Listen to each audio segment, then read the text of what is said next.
3 giorni dopo Ferragosto, il Consiglio regionale è già al lavoro. Sul tavolo c'è l'approvazione dei primi schemi d'intesa col governo sull'autonomia differenziata e lo scontro tra chi vede i provvedimenti al voto come una svolta epocale nella storia amministrativa del Veneto e chi invece critica e denuncia tentativi di forzatura dei regolamenti statutari da parte di una maggioranza in cerca di piantare bandierine propagandistiche per calcoli di sopravvivenza politica.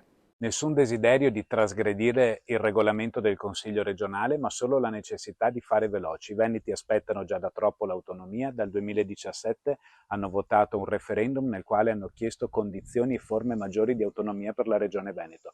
Siamo arrivati a votare questi schemi di intesa, dobbiamo fare veloci, dobbiamo darli al governo più presto possibile affinché li possano trasmettere alle Camere per essere votati e diventare legge effettivamente.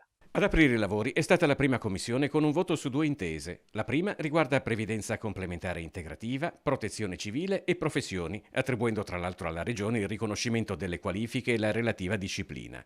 La seconda intesa rafforza gli spazi di autonomia regionale su organizzazione e programmazione del sistema sanitario.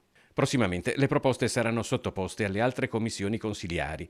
A dividere è l'arrivo del voto in Consiglio regionale. Qui, bollate da Lega e Lista Stefani come nemiche dell'autonomia, le opposizioni hanno ricorso contro la calendarizzazione urgente del voto.